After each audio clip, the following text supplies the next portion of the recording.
Hello, welcome to 30 Minutes. I'm Rick Anthony. Like millions of others, I'm intrigued by UFOs and claims by ordinary people that they were beamed up to spaceships and had devices implanted in their bodies. One family claims aliens have visited 3 generations of their family.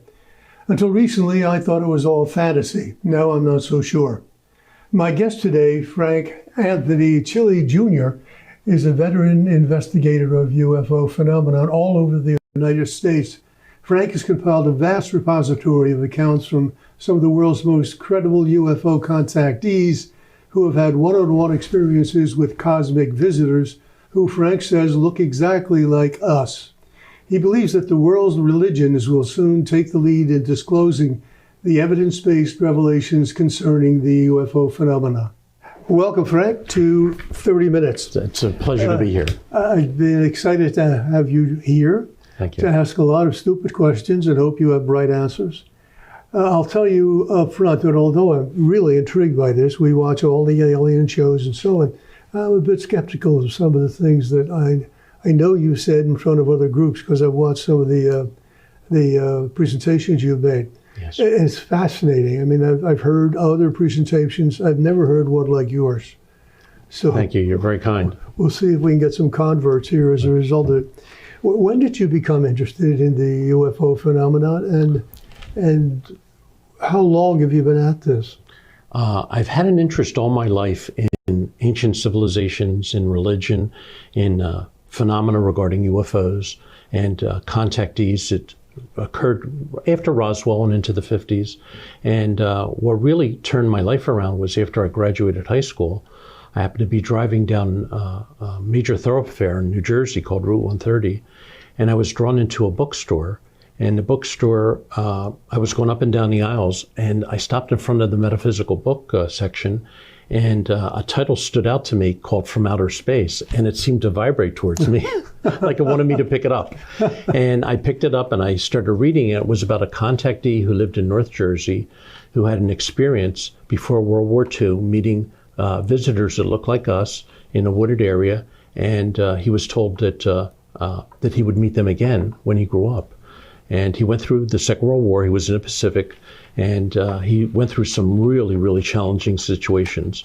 And yet he felt that he was being protected and guided.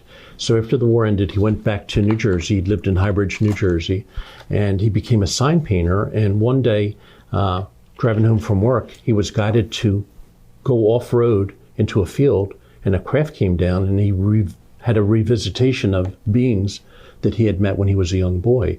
And they started sharing information with him, and he took photographs. Did they take him aboard? They took him aboard, yes. And they looked just like us, and they told him that they were from Venus. And they said that they wanted him to share information with people who were open-minded. And he started having a series of meetings at his home in Highbridge, New Jersey. And it culminated in a grouping of people who met behind his house. It was a farm in Highbridge. And there were 3 individuals in that group behind his house that were photographed by an Army Air Force photographer by the name of August Roberts. And 3 of the individuals were supposedly visitors. They looked just like us, and they were wearing suits. Yet the people in the audience in that gathering were looking at these people like they couldn't believe what they were looking at, because they were impeccable dressed. It was 2 men and a woman, and the woman was blonde-haired, blue eyes, tall and very elegant, and the 2 men were dressed very, very beautiful, handsomely dressed. And one of the individuals, he claimed his name was Valiant Thor. And there's a photograph that was taken, several photographs taken of that meeting. And this was in July 13th of 1957 that this occurred. And the photographs were circulated among a group of people. And one of the individuals who got a hold of this photograph was a researcher and had also been involved in law enforcement with the government. His name was Dr. Frank Stranges. It's an Italian name, it's Strange, but he called it Stranges. And he showed this photograph of this visitor who claimed to be from another planet, at a meeting that he had in Washington, D.C. And at the end of the meeting, a woman came up to him and said, Dr. Stranges, I need to talk to you privately.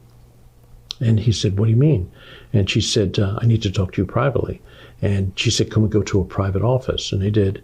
And she said, the photograph you're showing of somebody who claimed to be a visitor wants to meet you. And he's in the Pentagon. He had been at the Pentagon for 3 years as a visitor. By President Eisenhower, he allowed him to be there for 3 years.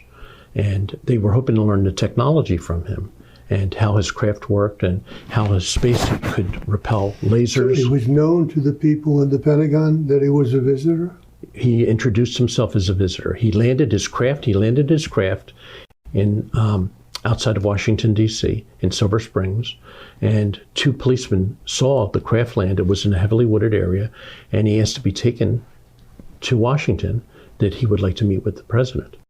And they had to go through a series of security cautions, and he did wind up meeting with Eisenhower and with Nixon. And what happened to the 2 police persons? They escorted him to the Pentagon. Yeah, but then what happened to them? I mean, they didn't keep their mouths shut. They were sworn to secrecy. So this visitor by the name of Valiant Thor wound up being a guest of our government for 3 years. But they wanted to know information regarding the technology of his craft, basically, I guess, for defense purposes, and he didn't want to share that information. Well, Dr. Stranges goes to the Pentagon the next morning with this woman. She was with the FBI, and she said, we have to go through 3 security checks, and they did. And she showed her credentials, and she took him to the inner part of the Pentagon where the Joint Chiefs of Staff are, and she said, the person you're going to be talking to is behind this door. And he said, are you coming in too? And she said, no, I wasn't invited. You were invited. So he goes into the room, and he sees at the far end of the room, there's a set of windows looking out into the courtyard of the Pentagon. There's a fellow standing there. And to the right of him is the Joint Chiefs of Staff. So when Dr. Stranges closes the door, the fellow turns around, walks over to him, and he said, Frank, it's nice to meet you. And they shook hands. And he noticed that his hand has no palm print. There's no fingerprints or palm prints. And he said that, I'm a visitor here. And he said, Dr. Strange said, where are you from? He said, I'm from the planet you call the morning star, Venus.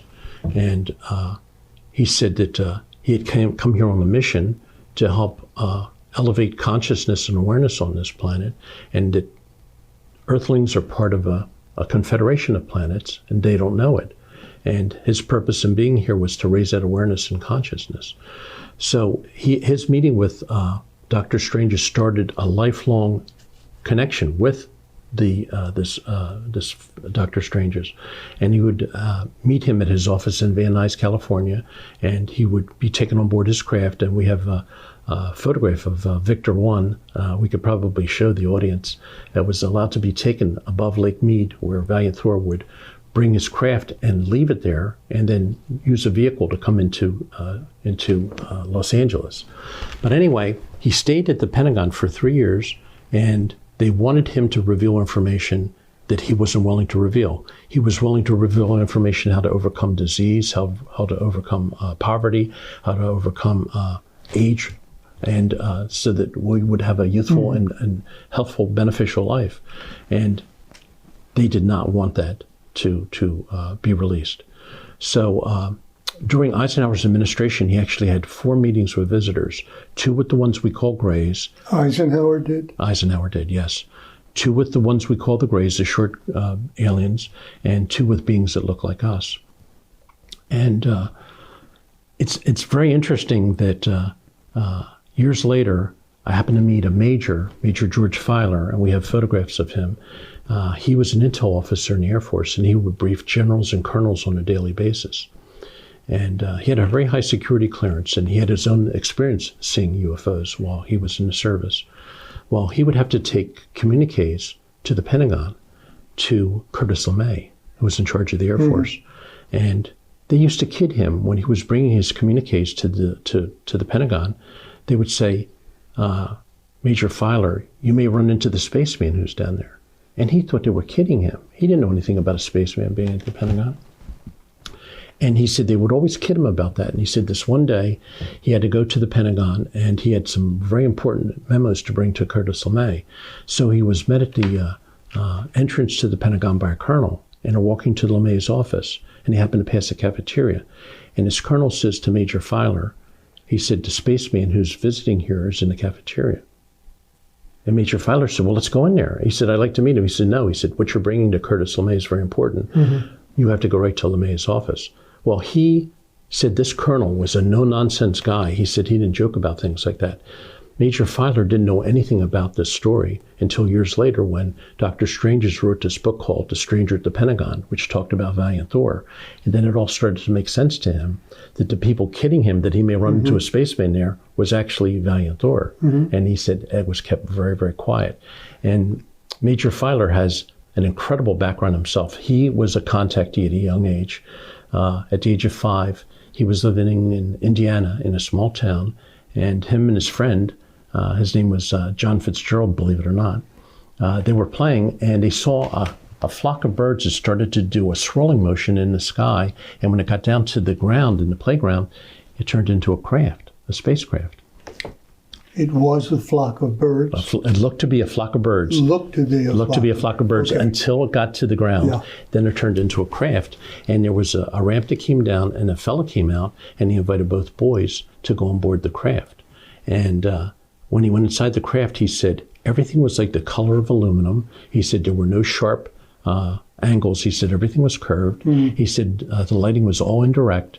And he said the floor, even though it looked to be metal, was like soft to walk on. And he met this woman who, believe it or not, is very similar to what Howard Menger said he had met when he was a small boy. And both John Fitzgerald and George Filer were taken on board the craft and taken to some places to see. And after that, he came home and they were let out of the craft, and he went across the street. He lived in an apartment across the street from the playground. And his mom was in the kitchen, and the kitchen faced the playground. And he said, Mom, did you see what we experienced? And she said, yeah. She said, a craft came down and landed, and you and your friend John went into that craft, took off, and then it came back down again. And she did nothing? She wasn't frightened by it at all. She seemed to accept it in stride. He had his friend John Fitzgerald didn't want to have anything more to do with it. Right. They came down and had 5 more visits with George, and he was taken to places in the Smoky Mountains along the Appalachian. Why would they be interested in a small boy? Because they told him when he grows up, he's going to have a voice to tell stories about the visitors. And he had his own experiences with craft, and I'll tell you about that. He said that when he went into the Air Force, he said they were on a maneuver in England, and he said they had a radar sighting of a craft a mile in diameter. And he said that then he had a visual sighting of it, a mile in diameter. It's the biggest thing he's ever seen. And he said it wasn't ours. And he said that when they landed, they were all debriefed. And he said they got a call from Buckingham Palace. Prince Philip, at the time, well, throughout his life, he was very interested in UFOs. So he invited the crew of the plane to Buckingham Palace for cigars, brandy, and dessert. He wanted to hear each one tell their story. So that was one of the experiences that Major Filer had. But he said since he was an intel officer, he said they were tracking the craft that were not ours going through the atmosphere at speeds up to 100,000 miles an hour. Now, what you have are all other people's stories. Yes. You have your own as well? Well, I have seen craft, not close up, but I've seen them on both the East Coast and the West Coast when I was living there. And they were just a joy to see. I did not have any fear. I didn't have any anxiety about it. And I just felt a very positive vibration from it. If everything you know and all the stories you told, involving so many different people in the military, out of the military, different ages and so on. Yes. How have they kept the lid on this for the past 50 years or more?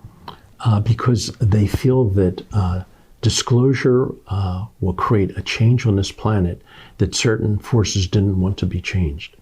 If there's free energy that's available, if they could prevent aging, if they can... But the presumption on the part of those who want to keep the lid on it is that they can keep the lid on it. Mm-hmm. They can't keep the lid on it. No, it's like holding back the dawn, and that's why things are starting to break. And programs like the History Channel, Ancient Aliens, and the Discovery Channel, and the Travel Channel, they're bringing a lot of information to the public's forefront. And individuals like Major Filer has written a book called Strange Craft that talked about his own experiences in the Air Force. And I'm going to share this with you and your audience, that a very unusual event happened January 18th, 1978. This is a McGuire Air Force Base, and people could research this themselves. They could use a Google search for the McGuire UFO incident. The early morning hours of July 18th, 1978, UFOs were flying at treetop level through the Jersey Pines. They happened to go through the south gate at McGuire. It's called the Pemberton Gate. One of the craft came down over the tarmac, and a being came out, started walking across the tarmac. An MP was there. He saw it and got freaked out by it. He shot and killed it. They locked the base down. They brought out a special team from Wright-Patterson Air Force Base. They packed the alien's body in dry ice and flew it back to Wright-Patterson. And the person who shot the visitor was severely, he was really dressed down on this. And Major Filer was the intel officer there that night at the base. And he had to brief the commanding officer the next day. There was only one being in the craft? There were other beings in the craft, but only one came down and was walking across the tarmac. And he wasn't a typical gray. He was taller than a gray, but he had light-colored skin, and he was non-threatening at all. He had no weapons or anything like that. But Major Filer said that the base lockdown occurred until the morning hours, and he said there were other planes on the runway that could not take off. The tower told them they needed to stay where they were until this thing was all settled down. And but he told me this himself. He had this experience himself. He lives in Medford, New Jersey, Medford Lakes, New Jersey, and I get a chance to talk to him. And well, what happened after that? Where did the body? The body was taken to Wright-Patterson Air Force Base, which they have what's called a Foreign Technology Division. The Foreign Technology Division is underground, and they have a collection of recovered vehicles and bodies of recovered aliens that are stored there. But once again, an Air Force base, hundreds of personnel, I would think. Yes. Rumor mill. You can't put a lid on that stuff. There are witnesses to everything. They put the fear of God into this MP who shot this visitor. Well, not just him, but everybody else. Yeah. Well, he said, Major Filer said that when you're in the military, the going against orders could be imprisonment, could be loss of benefits and all that. And he said, it's all treated with high seriousness. My mom's youngest sister, her husband, my Uncle John, was in the Air Force for 20 years. He designed closed-circuit monitoring systems for missile silos all around the world. And he always knew my interest in UFOs. And he would say, Frank, they're here. The government knows about them. And don't worry about them. But he would say to me, they would come over the missile silos that have the reinforced concrete lids that are maybe 40 or 25 or 30 tons. And he said they would flip them open to show that they can do that. But he wouldn't go into any detail about his experiences except to say that they're here. And I told him, I said, I heard that there's 50 levels above top secret. And I said, Uncle John, do you know anything about that? He said, I'm aware of 35 levels above top secret. But he did share this with me, which is, go ahead. In spite of the evidence that you have heard reported, have you ever had any doubts about the existence of, the influence of, the contributions they have or have not made to our society? I've always had questions. And yet the people I've met who've had experiences with the visitors have come back to me with such positive information regarding the well-being and the well-meaningness of their visits here. Now, not all visitors are well-meaning. There's those that play games and would like the games to continue here. But the visitors, basically, they're called Nordics. They look like us. They could put on Earth clothing and mix amongst society, and you wouldn't even know what they look like. So there are bad Nordics as well? Not bad Nordics as well, but the ones that are some of the grays and some of the other varieties of visitors that are interacting down here, they like the game to go on. They have like a beneficial interest of keeping the game going on and keeping us suppressed. You mentioned earlier that one or three of them had come from Venus, another from another star or planet. Yes. Are they all in our galaxy? No, some of them are outside of our galaxy. Some of them have traveled here, and there's no limitation to travel regarding the speed of light. They're actually using a much more advanced type of propulsion. It's called thought propulsion. Yeah. You can think of the furthest place in the galaxy and be there instantaneously. And there's physicists working on that here today in this country. I happen to know one of them. They're using metallurgy with awareness and consciousness. Right. Do they have the power to be in two places at one time? I've forgotten what the word is for It's that. bilocation? Yes. Yes. The visitors, yes, they do. Yes. And I've met a couple individuals here on this planet that are in contact with the visitors that told me they had the ability to bilocate from a very young age. Mm-hmm. And they thought everybody had that ability. Why would they permit themselves to be photographed? Because this person, Valiant Thor, and these other two individuals, they're on a mission here to help elevate awareness and consciousness. And he's been on this planet since 1957, Valiant Thor. And when he was done with his 3 years at the Pentagon, he launched 4 10-year programs. The first 10-year program was to contact all prime ministers and presidents of countries all around the world to tell them that we're part of a confederation of planets and that it's time for us to rejoin our family of star beings. And for that 10-year period, none of them were willing to come forward and talk about that. The next 10-year period he spent was going to heads of religions all around the world to tell them that we're part of a cosmic family, that we're not alone, that there is a family out there. Mm-hmm. And he said, when he was asked by Dr. Stranges when he met with the Pope, and this was probably in the 70s, they said, what did the Pope say? And the Pope apparently told Valiant Thor, you row your boat, we'll row ours. He said what? You row your boat, we'll row ours. So he was unwilling to come forward. The next 10-year period was contacting heads of universities and colleges all around the world to tell them that we're part of this family.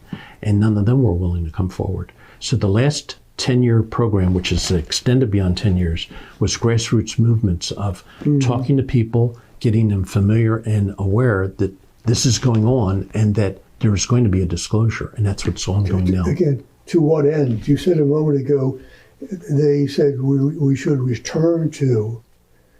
Why were we separated from them? Because of the feeling of being separate and being alone and being individual just to ourselves, that we're not part of anything beyond this. And religion has done a lot to suppress that too. You know, a lot of the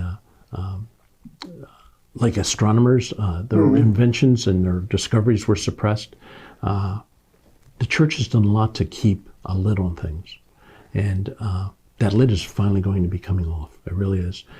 People who I know in the military told me that it's about 80% green lighted, that they're going to come forward and make major disclosures. And the other 20% is receding very, very quickly, those of resistance. Do you think we're ready for disclosures? I mean, there's so much chaos right now. I know there is, I know. And can you imagine if a disclosure like this was made, a lot of the chaos would stop? Because people would want to know, why are we members of a cosmic family that we were never told about? Why was it kept suppressed for so long? Mm-hmm. And there's going to have to be a lot of explaining to be done. And also there's a lot of history of our planet that they're going to divulge to us, where we've had other civilizations in the past that had high degrees of advancement that are going to be revealed. But we see that on television, yes. Ancient civilizations, with no explanation about how they did certain things. Yes. You know, a boulder that weighs 10 tons and so on. And they say, well, it could have been gravitational elevation or something like that. But again, there's no real evidence of it. It's all hypothesis. They're only postulating. My next question is, if in fact the star people were of assistance to ancient civilizations, why haven't they? And they worked with them. They were invisible. They were gods, according to some of the images we've seen. Why aren't they working with us? They're still working with us, but they found in the past by revealing too much information, we use that to try to suppress other inhabitants on this planet. Mm-hmm. And they took like a watchful approach to what was going on down here. They wanted to make sure that we were at the point where we could handle this. Do they control us? No, they're not controlling us. They try to influence and guide us along the way. Well, I asked you this question before. If it turns out the nations, the developed nations, the nuclear nations of the world, decide to push us to the brink of extinction with nuclear weapons, would these folks intervene to save us from ourselves? They would. They would. I've been told that they've already interceded in the past, and they've stopped major conflicts from getting beyond control. They let the Civil War happen. They let World War I, II, Korea, Vietnam, and so on. Those were bloody. They were terrible. They really were. They feel that we have free will, and we have to exert free will, but we have to also ask that, or state that we're ready for this now. And I think that's what's bringing us to the point where we're ready for this. And they say it's past the point where all this should be told. And I believe that they're working towards that end. A lot of information is being released via the media to get people more, let's say, more accustomed to it and more conditioned to it. If there were a Nordic visitor in this room right now, are there any distinguishing characteristics that you would see and know? The people who've been in contact with them tell me. No, not those people. I mean, you've talked to a lot of people. Yes, who have described them to you. I would think I could tell too. You could. Yes, because there's what would be the they have no imperfections on their skin. Their eyes are like a sharp crystal color, and they emanate a tranquility about them all the time. There's nothing about them that is like kind of off. Do they age? They don't age. No? No. And that's so what age are they all the time? Some of them are thousands of years old, believe it or not. Do they die? If they choose to do so, they can. It's their choice. Or they could continue doing the work that they do. And a lot of them spend their time trying to visit other planets and raise consciousness and awareness. Major Filer told me he was in the Cherry Hill Mall and he was shopping at Macy's. And he said he was coming down the escalator and he said he saw this tall, blonde-haired woman that was talking to a group of women downstairs. And he said, as soon as he saw her, he had the feeling she was not from here, that she was a visitor. And he sent the thought out to her, are you visiting Earth? And she looked up at him and just like smiled. And when the escalator got downstairs, he went over to where she was, and she walked out into the main part of the mall and disappeared in the crowd. But he said, Frank, she was there. She was in Macy's in the Cherry Hill Mall. It's all fascinating stuff. It's hard to accept some of it, but it is fascinating. I'm sorry to do this, but I know we're going to run out of time. Therefore, we're going to have part 2 of the interview with Frank Chille. So if you would remember to continue with that. Sure. This part has been fascinating. I still have a hard time accepting some of it. Well, we'll talk about it. Thank you for part 1. Thank I look you. forward My pleasure. to part 2. My pleasure. My guest today, or this part 1 segment, has been Frank Chille, who is an independent UFO investigator who has compiled reams and reams of material. We'll be back.